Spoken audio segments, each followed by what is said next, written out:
The Uptown neighborhood of Chicago boasts one of the country's largest multicultural communities, made up of over 30 different ethnic groups.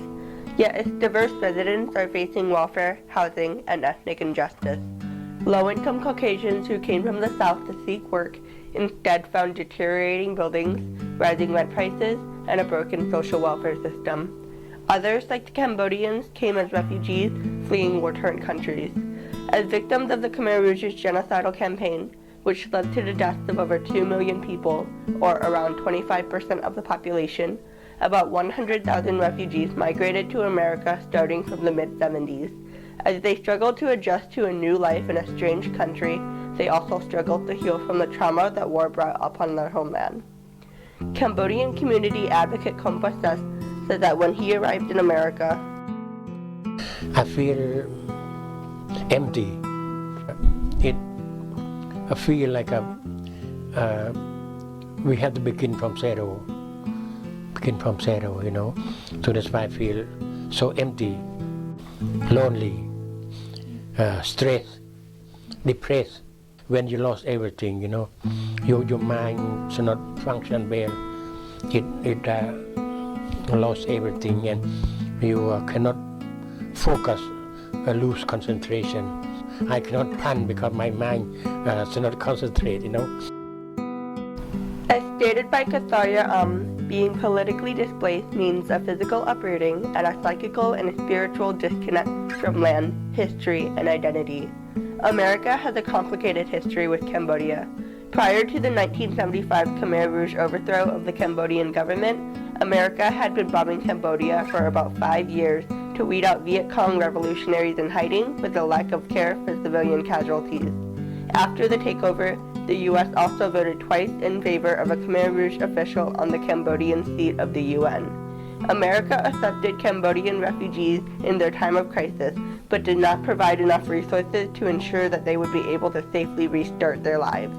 Compared to other immigrants from that time, and even from that region of Asia, the Cambodians had no IDs, birth certificates, diplomas, or anything that would give them an advantage in rebuilding their lives.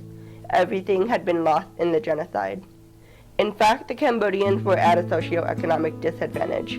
The model minority myth purported that all Asians were successful in business and education, and therefore allocated less resources to the race as a whole, even as refugees walked the streets struggling to survive. Model minority was a term coined to perpetuate white supremacy using Orientalist images of Asian communities to suppress Black and Latino voices, leaving minorities to fight against each other while those with the real power remained unbothered.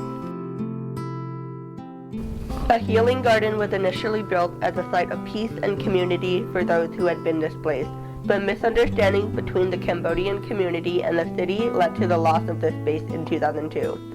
However, 2 years later, the National Cambodian Heritage Museum and Killing Fields Memorial opened as a result of the 3-year-long capital campaign. This museum is the first and only of its kind in the United States.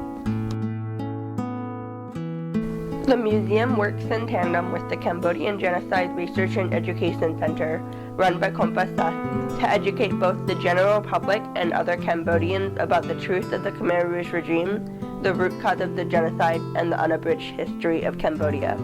By way of education, Kompa hopes to help bridge the generational gap between Cambodian refugees and their descendants that is often perpetuated by the silence of survivors in the wake of trauma. When the children participate, communication gap will be smaller, you know, better. So that's what I hope. Every time I work with them, I tell them, this place belongs to you. Uptown is like a garden. Many different kinds of plants can grow here, but they all need the right amount of sunlight and water to thrive. It's time to give the residents of Uptown the resources they need to survive. Learn more about the Cambodian struggle in America and how Kompa has been working for over 40 years to end the suffering of the Cambodian people. Please visit his Facebook page, the website for the Cambodian Association of Illinois, the website for the National Cambodian American Organization, and visit the National Cambodian Heritage Museum. Let's acknowledge our history and work to better the future for refugees.